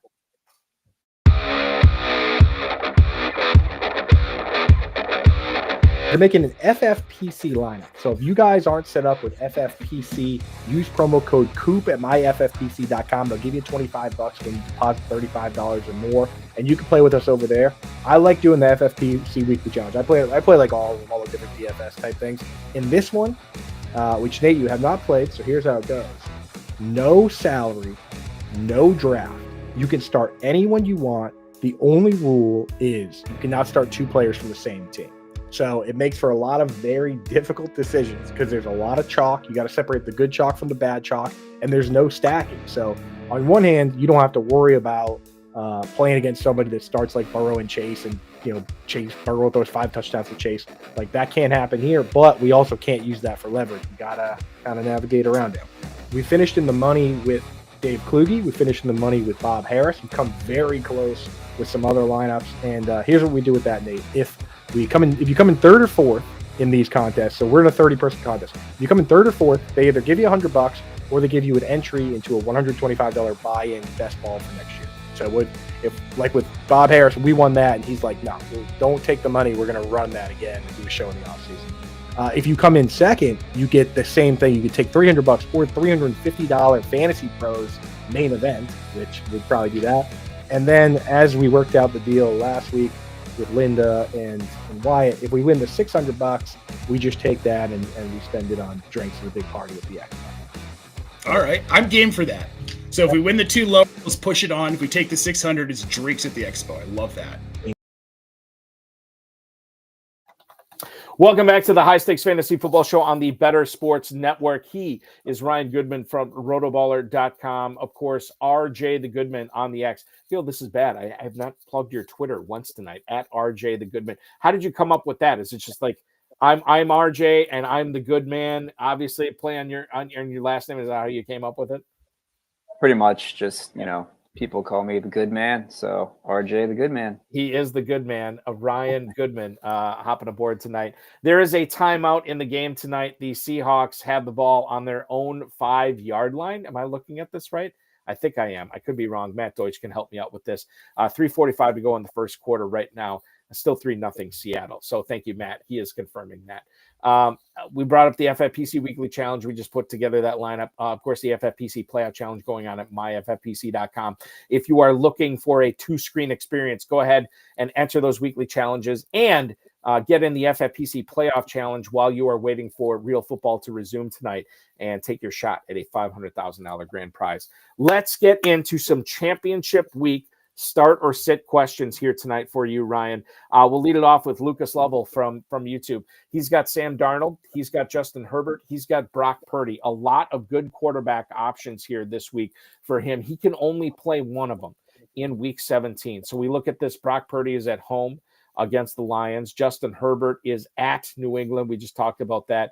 And then the other option here is Sam Darnold, who is at home against the Packers, who we found out from Matt LaFleur today are probably not going to have Jair Alexander in this game. So it could be a big week for Justin Jefferson or Jordan Addison or both. I lean towards Darnold here. I'm not going to overthink it. I like Darnold better than Herbert. I like Darnold better than Purdy. I would agree with you there. I think the only real conundrum I have is between Darnold and Purdy. I would not put Herbert in that conversation at all. Purdy has a great matchup against the Lions. Darnold is a little bit tougher against Green Bay, but like Eric mentioned, they're at home. Darnold threw 3 touchdowns against them on the road earlier this season.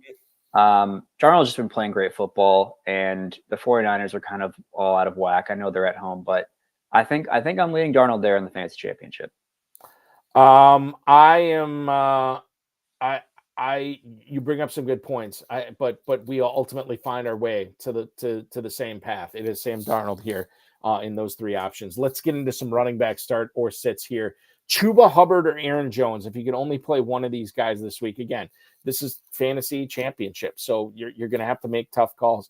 You probably drafted Aaron Jones over Chuba Hubbard, but Hubbard's been unbelievable, and Jonathan Brooks is on IR once again. Hubbard at Tampa this week. Aaron Jones at home against the Packers in another revenge game for Jones against the Cheeseheads. Who would you play, Hubbard or Jones? Yeah, this is a tough one, but I'm leading Chuba here. He was RB2 last week, over 30 points, 25 for 152 and 2. I don't think Chuba's been talked about enough, honestly, as a steal of every draft. I think he's RB10 right now, averaging about 20 touches per game. The matchup isn't great against Tampa Bay, but you can't bench a guy that's getting that much volume. And like you mentioned, Jonathan Brooks is on IR, unfortunately, with that ACL re-tear, which is so horrible for everyone. Obviously Brooks, but those dynasty managers of Brooks as well. But yeah, leading Chuba here over Aaron Jones this week. You know, the Packers rush defense, DVOA, has been one of the better ones over the last couple of months. And I know that, the opponents play into that a little bit. But I think without Alexander, and, we'll see about Javon Bullard. I know he practiced today for the first time since he got hurt, whatever it was, a month plus ago. I think you can beat the Packers through the air this week. I don't necessarily know if you can beat them on the ground. Hubbard's going to get a lot of action. So I'm a big fan of Hubbard this week over Aaron Jones. Rico Dowdle or Jerome Ford. Jerome Ford, who was at home against the Dolphins. Rico Dowdle goes to Philly to play against that tough rush defense. This is close because I like the Cowboys offense better. Their matchup is much worse. I'm going to lean towards Ford here because of the pass catching ability, because Nick Chubb on IR. I think that's where I find my tiebreaker. So I'm going to go Ford over Dowdle. What do you say, Ryan? I agree with you there. I actually have Dowdle in my championship matchup, and I'm currently trying to decide whether to start Alexander Madison over him, who I just picked up off waivers. Dowdle he's been really good. Last week was tough because he had a tough matchup, as Chuba does this week against the Buccaneers. But yeah, Rico against the Philly defense, who has been completely shutting down the run, second best on the year. They just held Brian Robinson to 24 yards, and I think he fumbled twice as well. Yes, he did. Mm-hmm. Yeah, if Jalen Hurts is out, this will be more competitive probably, which would slightly favor Dowdle. But I just don't see him getting any running room against this Philly front. Ford's been pretty great as of recent. He's kind of had a little late season resurgence. He's only had 18 attempts over his last 2 weeks, but when you average over 10 yards a carry, that doesn't really matter. And he saw 80% of snaps last week as well. So he should continue to get the rock against Miami defense, who is kind of middle of the pack against running backs. I would go Ford here. I want to give you an update. The Bears have just punted once again after a deep incomplete pass to Rome Odunze. The Bears are about to punt as they have it 4th and 6 on their own 35, 54 seconds to go in the first quarter. So similar to what we were seeing a couple of weeks ago, or maybe it was last week, where it was just punt. We're seeing that so far tonight with the Seahawks still holding a 3-0 lead. Let's go to FBI Spirits question on Twitch tonight. Thanks so much for hanging out with us there. I need help picking for my flex and tight end. I'm locked on every other position. Pick 3 to start: Trey McBride, George Kittle, Malik Neighbors, Breece Hall, and Jerome Ford, who we were just talking about. So basically, we have to sit, 2 of these guys? No, we have to sit 3 of these guys.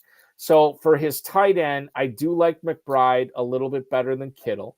And then after that, I'm going to go Neighbors and Breece Hall over Kittle. I think I would go McBride, Neighbors, and Hall, sitting Kittle and Ford. How do you see it, Ryan? So I think we're starting 3, correct? We're starting 3. Right? Yes. Yep. And one of them has to be a tight end.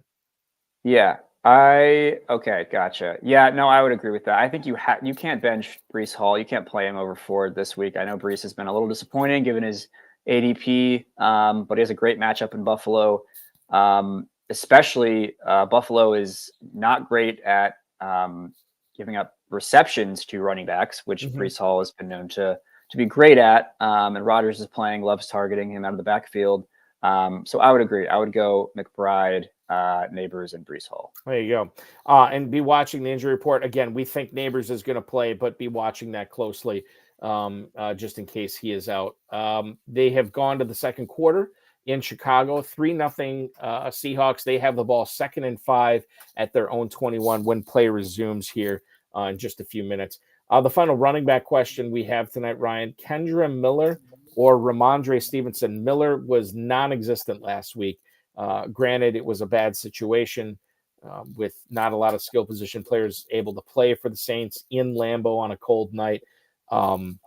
I don't know if it's changed much this week. There's no, as Rick Pitino would say, Larry Bird is not walking through that door. So you're going to have a rough composition of players out on the field for for New Orleans. Ramondre Stevenson is the other option tonight. Ramondre Stevenson is going up against the Chargers at home. I lean Stevenson here. I'm just not seeing much reason to start Miller over him. Can I pick no one? I don't like either of these guys this week. Definitely Ramondre here. Miller has a better matchup, and he'll be the starter if Kamara's out. Probably. I mean, we don't even really know that for sure because last week he played less than 50% of the snaps. He hasn't topped 50 rushing yards in 3 straight weeks. Ramondre's lowest snap share all season is 42%, and Miller had below that last week. So, game script's not going to be really great to both of them. But Ramondre just gets too much volume and he's too involved, and Kendra is too much of a question mark. So I would definitely go Ramondre, no question here. Yeah, I don't overthink it. Think long, you think wrong. Let's go to the wide receivers here. Here's a fun one.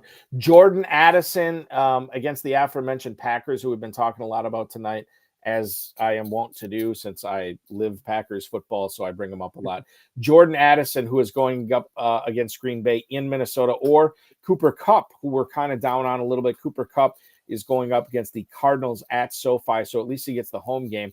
If you can only play one of them, Ryan, is it Addison or is it Kupp in Week 17 with everything on the line? Yeah, this question would have been insane to ask earlier in the year, but it's the fantasy championship. Things change throughout the season. Week 17, you gotta make adjustments, and I'm going Addison over Kupp here. I really am.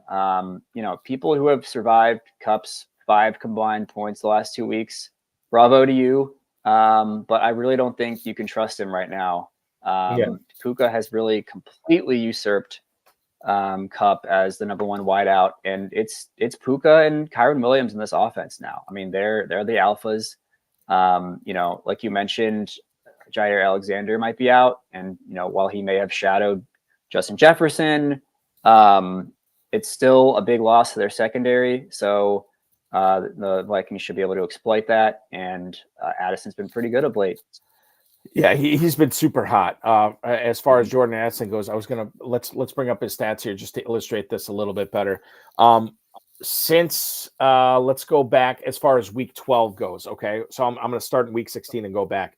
5 for 35 and a touch, 7 for 63, 8 for $133 and 3 touchdowns, 4 for 54, and then 8 for 162 and a touchdown. Quite frankly, he was coming into that Bears game in Week 12, never catching more than 3 balls in any game all season, except for one where he caught 5, and never topping 75 yards catching or 75 yards receiving. And now look at it. It's just been insane what he's been able to do. He is white hot right now. I don't think he slows down this week as well. So I think you go with the hot hand and play Addison over Kupp.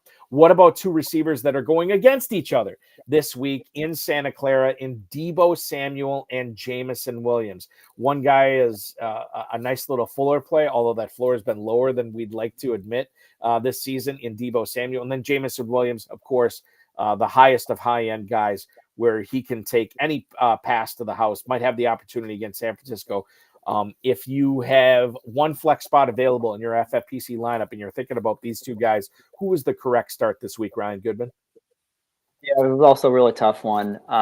Both players had huge week 16s. If you had the stones to play Debo last week, I sincerely applaud you because I did not. I mean, he's been absolutely atrocious. I would say this: I did not have the stones to play him, but I was forced to play him in a league, and I was. That's so doesn't matter. It works out. It worked out. It worked out, but I felt awful about it.